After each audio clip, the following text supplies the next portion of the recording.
하나님의 말씀 잠언서 19장 말씀입니다. 성실히 행하는 가난한 자는 입술이 패리하고 미련한 자보다 나으니라. 가난하면서도 지조를 굽히지 않고 성실히 생활하는 자, 그리고 또 다른 한 사람은 어리석으면서도 제 고집을 버리지 않고 완고하게 행동하는 사람 경우, 이 두 경우를 지금 말씀합니다. 그래서 성실히 행하는 가난한 자는 입술이 패리하고 미련한 자보다 낫다는 것을 말씀합니다. 지식 없는 소원은 선지 못하고 발이 급한 사람은 그렇다느니라. 아무런 생각 없는 열심, 그릇된 충고를 따라가면 결국 실패할 수밖에 없다는 것입니다. 발이 급하다고 하는 것은 올바른 지식의 인도 방향 없이 그냥 성급하게 판단하고 성급하게 처신하는 것, 이것을 말씀합니다.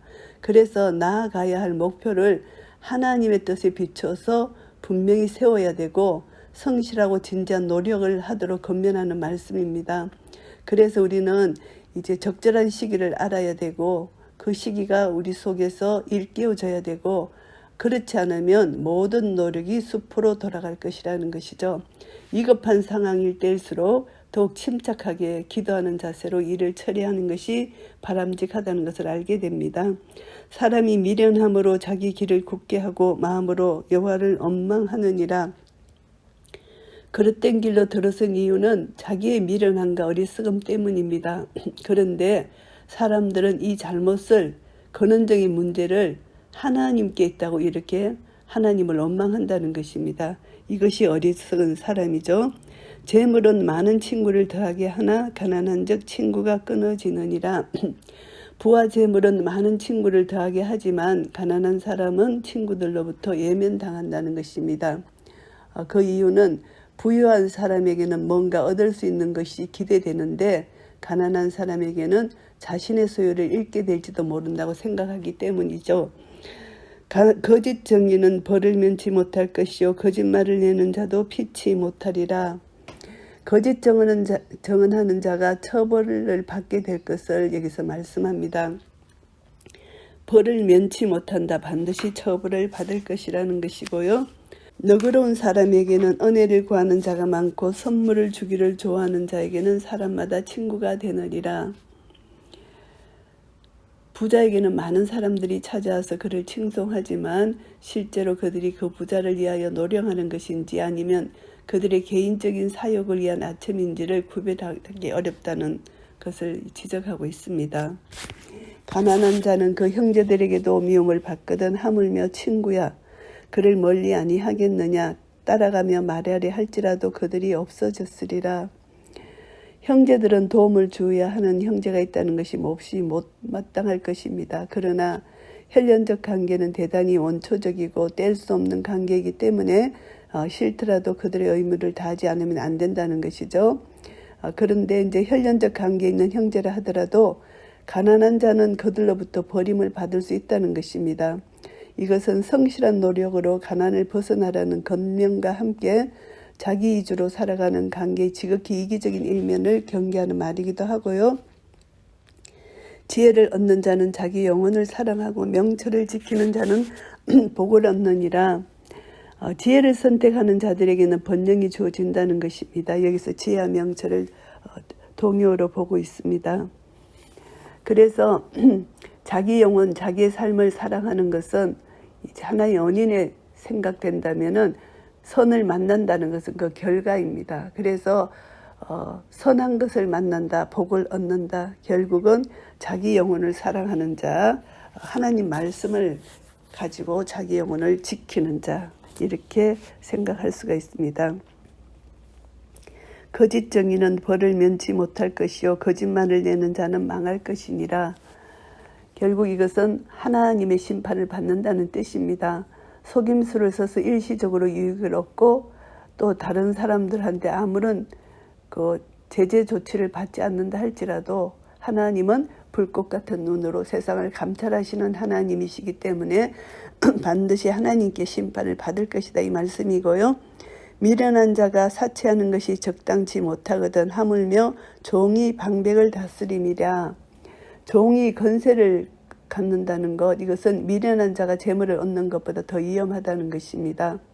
미련한 자가 사치스럽게 살 경우는 그의 미련함은 더 악화될 것이고 무감각해져서 진리의 길을 더 거부하게 될 것입니다. 그런데 종의 경우도 자격이 없으면서 건세를 손에 쥐게 되면 이전보다 더욱더 교만하고 더욱 잔인해질 것이라는 것입니다.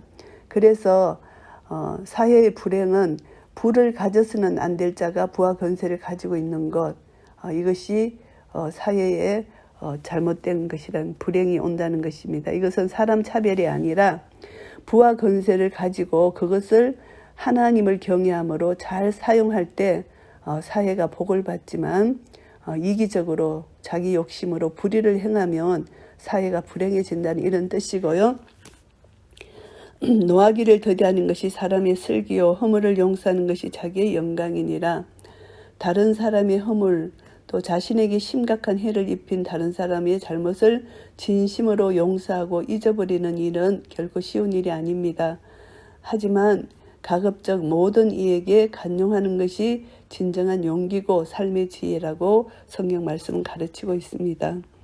왕의 노함은 사자의 부르짖음 같고 그의 은택은 풀이의 이슬 같으니라. 왕이 노하는 것은 사자의 부르짖음에 비유하고 있습니다. 그래서 왕을 노하게 하지 말라 그렇게 말을 합니다. 그래서 여기서 말씀하시는 것은 왕들은 무분별하게 분노를 내어서는 안 된다. 이것을 여기서 교훈하고요. 백성들은 왕의 명령에 복종해야 한다. 복종하지 않아서 왕의 분노를 삭지 말라 이런 뜻이고요. 미련한 아들은 그 아비의 재앙이요 다투는 아내는 이에 떨어지는 물방울이나. 가정에서 미련함과 다툼에 대해서 경각심을 일깨워주는 내용입니다. 먼저 미련한 아들이 나옵니다.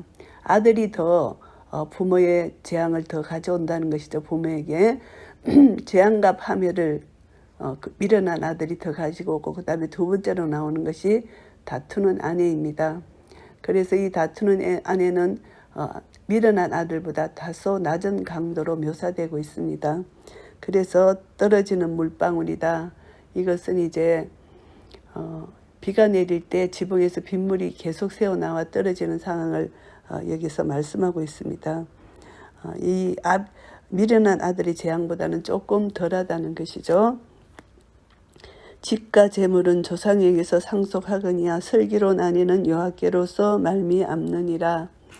슬기롭고 신중한 아내는 하나님의 특별한 선물이라는 것입니다.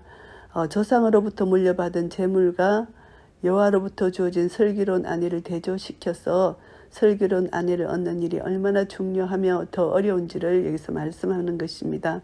그래서 하나님을 신뢰하는 믿음 안에서 결혼 만남이 이루어져야 된다는 거. 그래서 결국 이게 잠언의 31장 말씀 끝에 보면은 10절 말씀에 현숙한 아내의 조건을 설명하는 내용으로 결론을 맺잖아요. 그래서 슬기로운 아내는 참 중요하다는 것을 알게 되고요.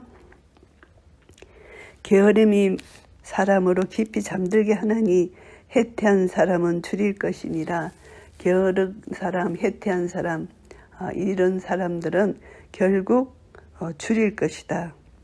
이들은 결국 게으른 사람이 시간을 허비하고 돈을 낭비하기 때문에 결국 이들은 굶주릴 수밖에 없다는 것을 말씀하고요. 계명을 지키는 자는 자기의 영혼을 지키거니와 그 행실을 삼가지 아니하는 자는 죽으리라. 계명을 지킨다 여호와의 말씀에 주의를 기울이는 사람은 그의 생명을 지키게 될 것이라는 것입니다. 그런데 그 말씀을 멸시하는 자는 죽게 될 것이라는 것입니다. 순종과 불순종에 대해서 이제 생명과 죽음이 이렇게 나눠진다는 거. 그래서 우리는 하나님의 계명에 순종하느냐 않느냐에 따라서 우리는 모든 그 개인의 삶이 결정된다는 것을 알 수가 있고요. 가난한 자를 불쌍히 여기는 것은 여호와께 꾸이는 것이니 그 선행을 갚아주시리라. 하나님께서 자비를 베푸는 자들에게 친히 보상하신다는 그런 내용입니다. 그래서 가난한 자를 압제하지 말라고 하는 소극적 차원을 넘어서 적극적으로 구제를 베풀라고 권고하는 말씀이기도 합니다. 내가 내 아들에게 소망이 있은즉 그를 징계하고 죽일 마음은 두지 말지니라. 교육을 통해서 아들의 나쁜 성격을 고쳐야 하는 것을 말씀하고 있는데요. 교육이 엄격하기는 엄격하되 지혜와 사랑을 통한 교육이 되어야 한다는 것입니다. 고대 강력한 가부장제 사이에서는 마치 부모가 그 자식의 생사권까지도 쥐고 있는 것처럼 행동하는 사례가 많이 있었습니다. 그래서 성경은 자식의 생사 문제를 성업 장로들을 통해서 결정하도록 위임했습니다. 이러한 폐단을 방지하기 위해서이죠. 그래서 책만 그 자체를 목적으로 삼아서는 안 되고 바른 길로 인도하는 수단으로 삼아야 하는 것도 여기서 가르치고 있는 말씀이고요. 노하기를 맹렬히 하는 자는 벌을 받을 것이라 내가 그를 건져주면 다시 건져주게 되리라. 분노를 토하는 사람의 모습이 이렇게 강적, 흥분적으로 나타납니다. 그래서 그들은 어떤 일에 대해서 충동적이고 감정을 억제하지 않는 상태로 반응하기 때문에 그의 행위는 실수, 죄로 나타나게 되는 것입니다. 그래서 이런 사람들은 자신을 스스로 고통 속으로 몰아넣는 어리석은 자이고 다른 사람들에게도 악한 영향력을 끼치게 된다는 것이고요. 너는 권고를 들으며 훈계를 받으라. 그리하면 내가 필경은 지혜롭게 되리라. 권고를 들으라는 것입니다. 하나님 말씀, 이웃의 권고를 듣는 것이 중요하다. 그래서 하나님 말씀으로 훈계를 받아야만 된다. 그런 사람들이 지혜롭게 될 수 있다. 그것이 바로 지혜라는 것이죠. 사람의 마음에는 많은 계획이 있어도 오직 여호와의 뜻이 완전히 서리라. 사람의 마음에는 많은 계획이 있습니다. 그래서 이 계획을 어떻게 우리가 세우고 어떻게 이루어 나가야 되나 하면은 결국은 하나님 말씀으로 하나님 뜻으로 해야 되는데 마음속으로 많은 계획을 세운다 할지라도 결국 이것을 이루시는 분은 하나님 뜻대로 이루시잖아요. 그래서 하나님의 뜻대로 우리가 하나님의 뜻, 하나님의 목적, 하나님의 계획을 절대 초월해서는 안 된다. 이것을 깨닫게 됩니다. 그래서 매사에 하나님 뜻에 합한 것인지를 심사숙고해야 된다. 이 말씀이고요. 사람은 그 인자함으로 남에게 사모함을 받느니라. 가난한 자는 거짓말하는 자보다 나으니라. 너그러운 사랑과 인자함이 재산이나 부보다 더 낫다는 의미, 그것을 말씀하는 것이고요. 여호와를 경외하는 것은 사람으로 생명에 이르게 하는 것이라. 경외하는 자는 족하게 지내고 재앙을 만나지 아니하느니라. 여호와를 경외하는 것이 지혜와 지식의 근본입니다. 그래서 여호와를 경외하는 자는 죄악의 유혹을 무사히 넘기고 현세에서 복된 삶을 누릴 뿐만이 아니라 내세에서도 축복의 보장이 된다는 것을 말씀하고 있고요. 게으른 자는 그 손을 그릇에 넣고도 입으로 올리기를 괴로워하느니라. 게으른 나머지 음식을 먹기 위해서 손을 그릇에 넣었다가 그것을 다시 올리기도 싫어하는 자를 여기서 말씀합니다. 이 가장법 표현인데요. 어떤 계획을 세우긴 했지만 그것을 성취하기 위한 노력은 전혀 하지 않는 사람을 비유한 것입니다. 이스라엘 백성들은 식사 시에 수저 대신 손을 사용했다는 것으로 알 수 있고요.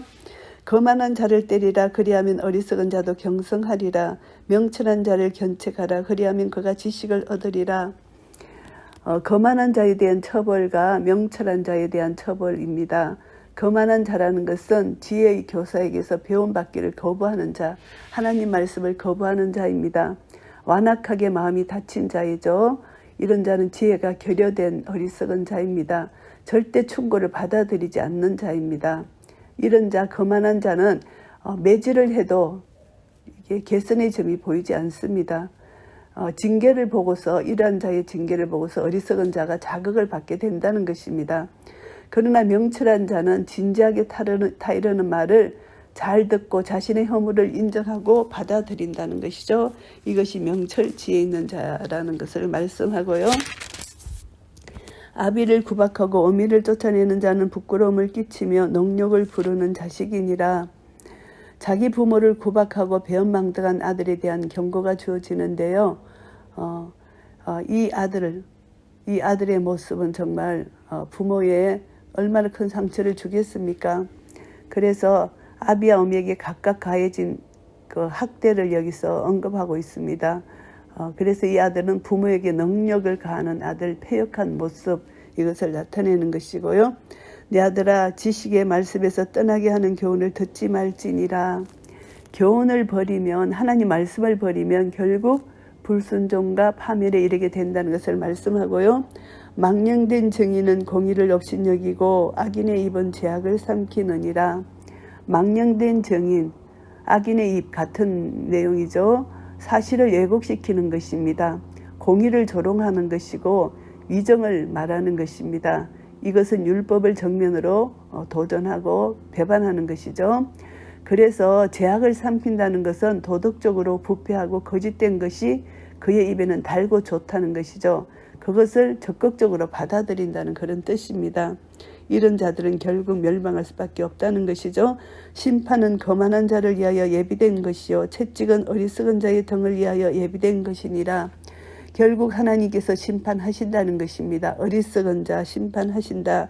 거만한 자를 심판하신다는 것입니다. 여호와의 율법을 조롱하고 거부하는 자들은 반드시 여호와의 심판을 받게 될 것이라는 것을 결론 짓습니다. 잠언 19장 말씀을 정리하겠습니다. 지혜의 근본과 그 결과에 대해서 말씀합니다. 1절부터 17절까지는 간용적인 태도가 얼마나 중요한지를 말씀합니다. 참된 지혜는 공동체 속에서 너그러운 자세로 드러나게 된다는 것이죠. 그래서 고집과 편협한 태도를 신랄하게 비판하고 있습니다. 오래 참고 겸손을 강조하는 말씀이고요. 진리에 대해서 알아야 된다는 것입니다. 그래서 진리를 알아야 모든 것은 하나님을 아는 지식에서부터 출발합니다. 우리 모든 삶이. 그래서 하나님을 알지 못하고 하나님 뜻을 알지 못하면 결국 헛된 자기 고집에 빠져서 모든 것을 거릇되게 한다는 것. 그래서 어리석음을 범할 수밖에 없다. 결국 자기도 망하고 이웃도 망한다는 것입니다. 그래서 하나님을 경외하고 하나님 주신 지혜를 가지고 사는 사람은 다른 사람에게 나누는 삶을 한다는 것입니다. 이것을 강조하는데요. 주는 것보다 받기를 좋아하는 인간이 죄성에서 우리는 주기를 기뻐하는 자로 바뀌어야 된다는 것입니다. 그래서 우리는 다른 사람에게 나눠주는 것, 하나님께서 나에게 주신 모든 것, 언사, 나의 물질, 모든 것을 이웃과 나누는 그런 사랑이 필요하다. 하나님은 만물의 주관자이시기 때문에 가난한 자들의 후원자이시기도 합니다. 그래서 하나님은 우리에게 모든 것을 맡기신 것은 이웃과 나누라고 주신 것이라는 것을 깨닫게 되고요. 그리고 또 이웃과 다투지 말고 성실하게 행하도록 여기서 말씀하고 있습니다. 자신을 제어하지 못하고 급히 분을 내는 사람은 미련하고 무지한 자라는 것입니다. 그래서 이런 자는 하나님의 영광을 드러내지 못하고 판단력이 흐려진 자라는 것이죠. 그러니까 사소하게 이렇게 자기 생활을 게으름으로 자기 생활을 허비하는 이런 자가 되지 말고 이 시간을 잘 아끼고 절약해서 하나님 나라 영광을 위하여 이웃을 위해서 시간을 잘 사용하라는 것입니다. 그래서 분노, 게으름 이것을 제거하라는 것입니다. 지혜롭고 간용적인 생활을 추구하라는 것입니다. 그래서 하나님과의 수직적 관계는 반드시 인간과의 수평적 관계로 발전되는 것이죠. 하나님의 사랑을 아는 자는 이웃에게 그 사랑을 나눠줄 수 있다는 것입니다. 하나님의 공의를 아는 자는 급히 분내지 않고 공의대로 하나님 공의대로 생활할 수 있다는 것입니다. 하나님의 공의는 나 같은 죄인을 구원해 주신 하나님의 사랑을 깨닫고 그리고 나를 어렵다 칭해 주신 하나님의 사랑에 내 자신을 하나님께 맡길 때 하나님이 주시는 지혜를 통해서 다른 사람에게 간용을 베푸는 자세를 가질 수 있는 것입니다. 그렇기 때문에 급히 분내지 않고 말에 실수가 없고 하나님의 인격을 가지고 겸손 온유한 자세로 다른 사람을 대할 수 있다는 것이고요. 18절부터 29절까지는 하나님을 경외하는 마음입니다. 그래서 경건한 생활을 유지하는 것이 중요한데요. 이런 삶이 하나님을 경외하는 것을 계속 유지할 수가 있다는 것입니다. 그래서 자녀들이 자기 고집대로 생활하도록 방치한다면은 아이들이 반드시 멸망하잖아요. 그래서 징계를 반드시 해야 된다. 이것이 명철한 자이라는 거죠, 부모가. 그래서 거만한 자는 아이들이 거만하고 교만할 때는 반드시 징계를 해야 된다는 것이고 하나님의 심판이 있다는 것을 가르쳐 줘야 된다는 것입니다. 하나님의 공의를 버리고 자신의 감정 따라 사는 사람은 반드시 하나님의 보응을 받게 된다.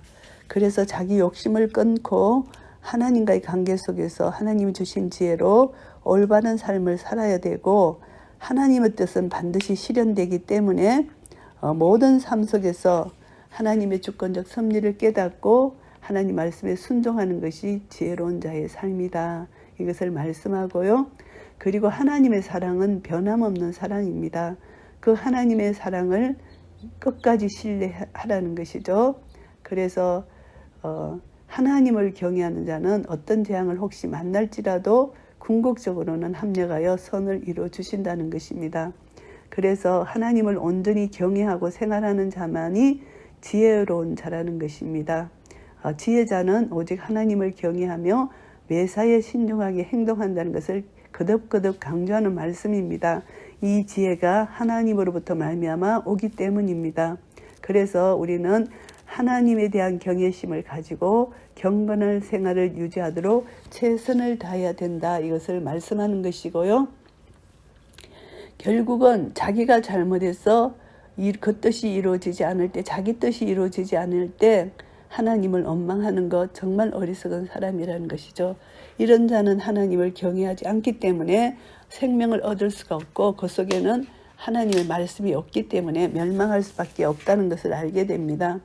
결국 우리는 하나님 말씀으로 자족하는 마음을 가지고 말씀을 순종하고, 내가 그리스도 안에 십자가에 못 박혀 죽었습니다. 그래서 이제는 내가 사는 것이 아니고 우리가 그리스도 안에 있고 그리스도가 내 안에 계시다는 것을 믿는 믿음 안에서 사는 것, 이것이 얼마나 중요한지 모릅니다. 그래서 우리가 어떤 일을 행할 때 이제 내가 나가는 것이 아니라 내 안에 계신 예수 그리스도가 이 어두운 세상의 빛으로 나가게 됩니다. 우리는 빛의 자녀들입니다. 그래서 착하고 옳고 진실한 열매가 우리를 통하여 나타날 때 예수 그리스도의 영광이 나타나는 것입니다. 빛으로서 우리는 이 어두운 세상을 비춰야 되고, 우리가 그것을 통해서 살아갈 때 하나님의 영광이 온 땅에 충만히 임하실 것입니다. 이런 은혜가 우리 모두에게 있으시기를 예수 그리스도 이름으로 축복합니다. 아멘.